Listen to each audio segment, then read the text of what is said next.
أما بعد فأعوذ بالله من الشيطان الرجيم بسم الله الرحمن الرحيم ومن أحسن قولا ممن دعا إلى الله وعمل صالحا وقال إنني من المسلمين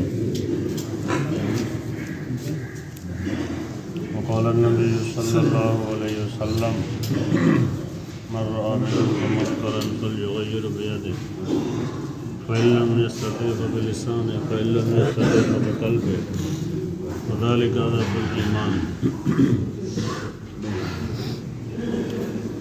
رب اشرح لي صدري ويسر لي أمري واحلل عقدة من لساني يفقهوا قولي اللہ رب العالمین کے بے شمار احسانات ہیں، اتنے بڑے احسانات ہیں نہ گن سکتے ہیں، نہ بیان کر سکتے ہیں، نہ کبھی ان نعمتوں کا شکر ادا کر سکتے ہیں۔ نعمت کا احساس تو تب ہوتا ہے جب نعمت چھن جاتی ہے، پھر احساس ہوتا ہے کہ یہ نعمت کتنی قیمتی ہے۔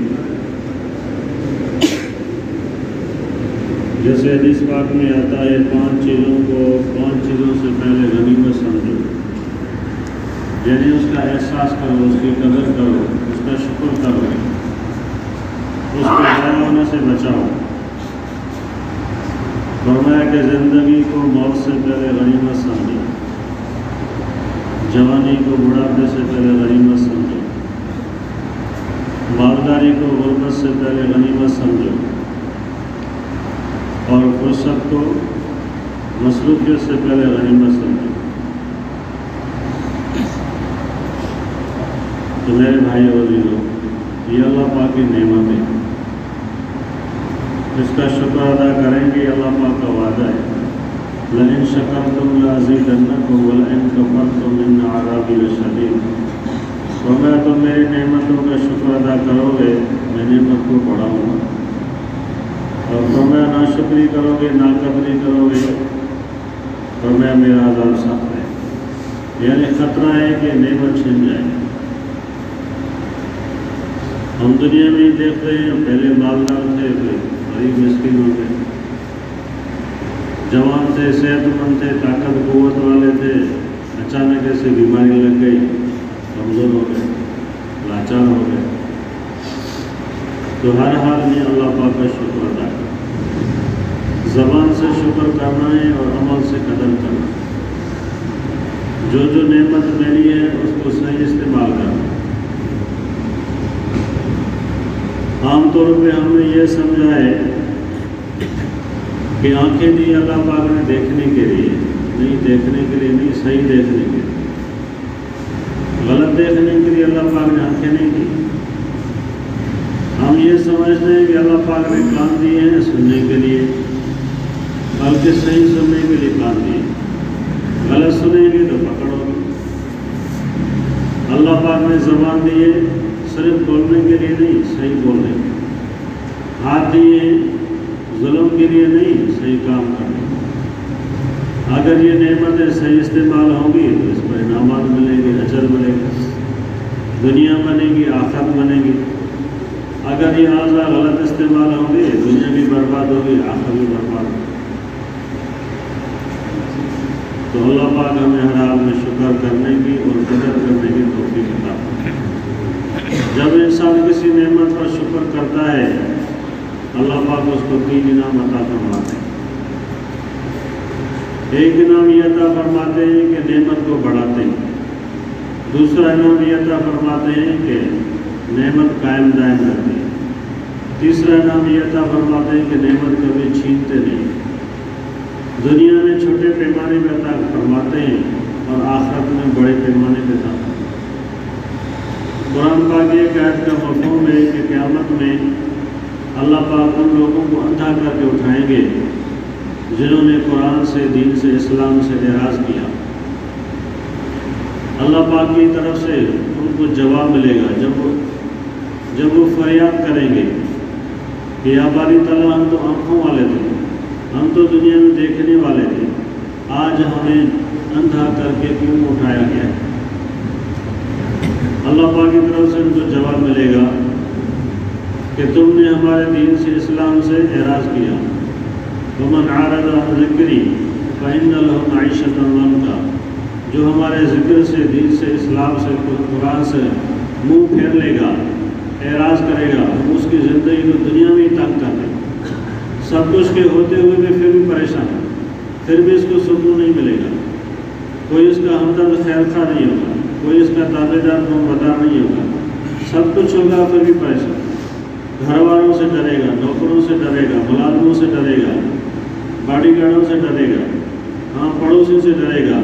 اس کو کبھی سکون نصیب نہیں ہوگا، کیونکہ جس کام کے لیے پیدا ہوا اس کو چھوڑ دیا. پھر آگے کیا فرمایا؟ وَنَحْشُرُهُ يَوْمَ الْقِيَامَةِ أَعْمَىٰ، ایسے شخصوں کو قیامت میں اندھا کر کے اٹھایا جائے. تو جواب ان کو یہ ملے گا کہ تم نے دین کو، اسلام کو، قرآن کو، حق کی راہ کو تم نے دیکھا ہی نہیں. آنکھوں کے ہوتے ہوئے تم نے دیکھا نہیں، گویا کہ تم اندھے تھے. اس جرم کے پاداش میں آج تم کو اندھا کر کے اٹھایا گیا. تو اللہ پاک ہمیں ہر نعمت کا شکر کرنے کی توفیق دے. تو میرے بھائی عزیزو، ایمان کی نعمت ہے، بہت بڑی نعمت ہے. ہمیں اس لیے قدر نہیں ہے کہ ہمارے اس میں کچھ لگا نہیں ہے. ہمیں اس کی قدر اس لیے نہیں ہے کہ ہمیں یہ مفت میں ملا ہے، اور یہ عام دستور ہے کہ جو چیز مفت میں ملتی ہے اس کی قدر نہیں ہے. اور جو چیز محنت سے، مشقت سے ملتی ہے، قربانی سے ملتی ہے، اس کی قدر ہوتی ہے. جو ملکیت ماں باپ کی وراثت سے ملتی ہے اس کی قدر نہیں ہوتی. اور جو چیز انسان اپنی محنت سے کما کر حاصل کرتا ہے اس کی قدر ہوتی ہے. تو اللہ پاک ہمیں دین کی، ایمان کی، اسلام کی اور دین کی محنت کی قدر کرنے کی توفیق نصیب کرے. قدر کیا ہے؟ کہ خود بھی ایمان اعمال میں چلنا اور پوری امت کی فکر کرنا.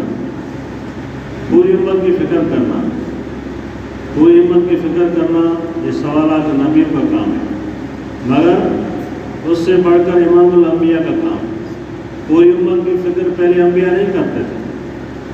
پہلے انبیاء کا جو کام تھا صرف اپنی قوم، قبیلے، علاقے کا فکر. اور ہمارے نبی حضرت محمد مصطفیٰ احمد مجتبیٰ صلی اللہ علیہ وسلم کو پوری انسانیت کی فکر، قیامت تک آنے والے انسان تک کی فکر تھی کہ میری ساری امت جو ہے، پوری امت دوزخ سے بچ کے جنت میں جانے والی ہے. یہ تب ہوگا جب ایمان عمل پہ. آپ علیہ السلام دن رات اس فکر میں، اس محنت میں گزارتے. تو میرے بھائی عزیزو، تو ہمیں بھی امت کی فکر لگ جائے. اگر ہم حضور صلی اللہ علیہ وسلم کے کام کو اپنا کام بنائیں گے، اللہ پاک سارے کام ہمارے آسان کر دیں. دنیا کی ساری ضرورتوں کو ہمارے لیے آسان کر دیں. حضور صلی اللہ علیہ وسلم کے غم کو اپنا غم بنائیں گے، اللہ پاک دنیا کے غموں سے نجات دے. اس سے بڑھ کر دنیا میں کوئی کام نہیں جو آقا علیہ السلام کو، انبیاء کرام کو کام ہے. جیسے نبیوں کی شان سب سے بڑی، اعلیٰ اور اونچی، نبیوں کے کام اور نبیوں کی فکر بھی سب سے اعلیٰ اور اونچی. تو میرے بھائی عزیزو، تو اللہ پاک نے مجھے آپ کو امام الانبیاء علیہ السلام کا کام دیا. سارے کاموں کی محنت سمجھ میں آتی ہے. دین دنیا میں عام ہو جائے یہ محنت سمجھ میں نہیں آتی، کیونکہ جو چیز ماحول میں نہیں ہوتی وہ بات سمجھ میں نہیں آتی. مولانا جمیل الرحمان صاحب نے شکارپور کے اجتماع میں علماء کو بیان کیا، سمجھانے کے لیے ایک مثال دی. سمجھانے کے لیے ایک مثال دی کہ ہمارے ماحول میں جو چیز نہیں ہے وہ مشکل ہے، آسان بھی مشکل ہو جاتی ہے، اور جو چیز ماحول میں ہے وہ مشکل بھی آسان ہوتی ہے. تو اس نے مثال دی کہ اگر ایک بندہ شادی کرتا ہے اور دعوت دیتا ہے ولیمے کی، مگر ان کو یہ کہتا ہے کہ اپنے گھر سے کھانا لے کے آؤ. 100 بندوں کو دعوت دی، 100 بندوں کو یہ کہتا ہے کہ اپنے گھر سے کھانا لے آؤ. سارے بندے اپنے گھروں سے کھانا لے آئے تو کیا خیال ہے، آسان ہے کہ نہیں ہے؟ اور دوسرا بندہ دعوت بغیر، یہ مشکل ہے. کیوں مشکل ہے؟ کہ اس کا ماحول نہیں ہے. دوسرا بندہ شادی کرتا ہے، 100 بندوں کو دعوت دیتا ہے کہ آپ کو دعوت ہے، ہمارے یہاں کھانا کھاؤ. تو اس کے لیے باورچی آئیں گے، دیگی آئیں گی، سامان آئے گا، اتنا مشکل ہوگا. گھر سے 2-4 روٹیاں لے کے آئے، یہ آسان ہے. اور 100 بندوں کے لیے ایک جگہ انسان ہو تو یہ مشکل ہے. مگر یہ آسان اس لیے لگتا ہے کہ اس کا ماحول ہے. ہاں، اور گھر سے لے کر آنا آسان تو ہے مگر مشکل کیوں کہ اس کا ماحول نہیں، کوئی کرتا نہیں کہ آپ کے یہاں ہم ولیمے کے کھانا کھائیں اور ہم اپنے گھر سے کھیل لے کر آئیں، یہ کیوں؟ تو یہ مشکل کیوں ہے کہ ہمارے یہاں ماحول نہیں۔ اب دین کی میں سمجھ میں سے نہیں آتی کہ ہم نے اس کا ماحول نہیں بنایا۔ اگر ماحول بنائیں گے تو دین کی محنت آسان ہے۔ پہلے دین کی محنت زندہ ہوگی پھر دین زندہ ہوگا۔ مثال کے طور پر ایک زمین ہے، زمین تو ہے مگر اس میں جنگل ہے۔ اب اس میں اگر بیج ڈالیں گے تو وہ بیکار ہو جائے گا، وہ سارا جنگل کھڑا ہوا ہے، ساری زمین کی صلاحیت وہ لے جاتے ہیں۔ فصل ہوگی بھی تو وہ کمزور ہوگی، وہ کمزور ہوگی، اس سے وہ فائدہ نہیں ہوگا۔ اب اگر اس زمین سے صحیح فصل لینی ہے تو پہلے جنگل کو ختم کرو، جنگل کو ختم کرنا ہے، زمین کو ہموار کرنا ہے، پھر اس میں ہل چلانا ہے، زمین کو نرم کرنا ہے، پھر اس میں بیج ڈالو گے تو پھر جو ہے نا انشاءاللہ تعالیٰ سے فصل نکلے گی۔ جس قسم کا بیج ڈالیں گے اس کی فصل نکلے گی۔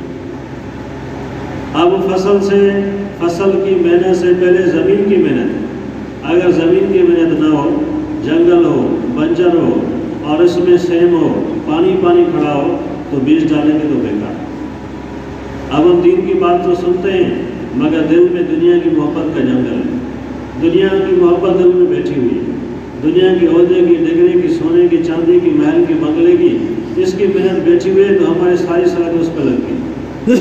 جب دنیا کی محبت ختم ہوگی یا کم ہوگی پھر دین کی عظمت دل کے اندر آئے گی۔ اگر ہم ساری صلاحیتیں دنیا میں لگائیں اور دین کی بات سن لیں 5-10 منٹ کی تو وہ اثر نہیں کرے۔ جب تک دنیا کی محبت دل میں ہے آخرت کی محبت نہیں آئے گی، آخرت کی عظمت نہیں آئے گی۔ جب تک دنیا کے نقشوں کی محبت ہے دین کی عظمت دل کے اندر نہیں آئے گی۔ مخلوق کی محبت ہے، عظمت ہے، خوف خشیت ہے، اللہ پاک کی محبت عظمت دل میں نہیں ہے۔ تو میرے بھائی عزیزو، تو فصل سے پہلے زمین کی محنت ہوتی ہے، اسی طرح دین سے پہلے دین کی محنت ہوتی ہے۔ اگر دین کی محنت نہیں ہوگی تو دین سمجھ میں نہیں آئے گا، دین سمجھ میں نہیں آئے گا۔ مثال کے طور پر کسی کو آپ جو انگلش کا ایک پرچہ دے دو، یہ بھی پڑھ کے سناؤ، پڑھ کے سنا، وہ کہے گا بھائی مجھے تو پڑھنا نہیں آتا، مجھے تو میں پڑھ کے سناتا ہوں۔ اس کو بھی 2 آنکھیں، اس کو بھی 2 آنکھیں، اس نے پڑھ کے سنایا وہ نہیں پڑھ سکتا، کیوں؟ اس نے پڑھنے کی محنت نہیں کی پہلے۔ اگر یہ پہلے محنت کر لیتا تو اس کو سمجھ میں آیا تھا۔ اسی بھی 2 آنکھیں، اس کو کیوں آیا؟ کیونکہ اس نے پڑھنے کی محنت کی، اس نے پڑھائی کی ہے، سالوں سال محنت کی ہے، تب اس کو پڑھنا آتا ہے۔ اب دین کی بات سمجھ اس لیے نہیں آتی کہ دین کی محنت نہیں کرتی۔ دنیا کی بات سمجھ میں کیوں آتی ہے کہ دنیا کی محنت ہو رہی ہے، دنیا کے نقشے ہو رہے ہیں، دکان بھی کھولتا ہے، فیکٹری کھولتا ہے، کارخانہ کھولتا ہے، کئی سالوں کے بعد جو ہے نا ہزاروں لاکھوں اس کے بعد آ جاتے ہیں، اللہ پاک دیتا ہے۔ اگر دین کی محنت ہم نہیں کریں گے تو پھر لوگ کیا کہیں گے کہ بھئی لوگوں میں ایمان ختم ہو گیا، حیا ختم ہو گیا، نمازیں نہیں پڑھتے، روزے نہیں رکھتے، حج نہیں کرتے۔ یہ تو تب ہوگا جب ہم محنت کریں۔ تو محنت جو ہے نا اللہ پاک نے اس امت کو دی، اس امت کو دی، یہ بہت بڑا اعزاز اور اکرام ہے اس امت کے لیے۔ مگر افسوس یہ ہے کہ ہمیں قدر نہیں، قدر کریں گے اللہ پاک ہم سے کام لے گا، بڑے پیمانے پہ کام لے گا۔ تو اس محنت کے لیے مولانا یوسف صاحب رحمۃ اللہ علیہ نے ایک مثال دی، یہ دین کی محنت جو ہم کر رہے ہیں، تبلیغ کر رہے ہیں، ہماری تو محنت بالکل کمزور ہے۔ مولانا یوسف صاحب رحمۃ اللہ علیہ نے ایک مثال دی، ایک بہتا ہوا پانی ہے، نہر میں پانی بہہ رہا ہے، جب تک یہ پانی بہتا رہتا ہے تو شریعت فرماتی ہے کہ یہ پانی پاک ہے، صاف ہے۔ اب اگر اس کے اندر ناپاک پانی ڈالیں گے، جیسے کہ ہمارے لاڑکانہ شہر سے دادو کینال اس کا پانی بہتا ہے، تو شہر کا گندا پانی بھی اس میں ڈالتے ہیں، نالیوں کے ذریعے اس میں ڈالتے ہیں، تو شریعت کہتی ہے کہ یہ پانی بھی پاک ہو گیا، کیونکہ وہ پانی زیادہ ہے، وہ پانی پاک ہے، اس کے مقابلے یہ تھوڑا سا ہے، یہ اس کے اندر ڈالا یہ بھی پاک ہو گیا۔ شریعت یہ کہتی ہے جب تک پانی کسی جگہ ٹھہر نہ جائے، کھڑا نہ ہو جائے، گندا نہ ہو جائے، بدبودار نہ ہو جائے، اس کی بو رنگ ذائقہ تبدیل نہ ہو جائے، تب تک پانی پاک ہے۔ ناپاک پانی ڈالا وہ بھی پاک ہو گیا۔ بخلاف اس کے اگر یہی پانی کسی تالاب میں ٹھہر گیا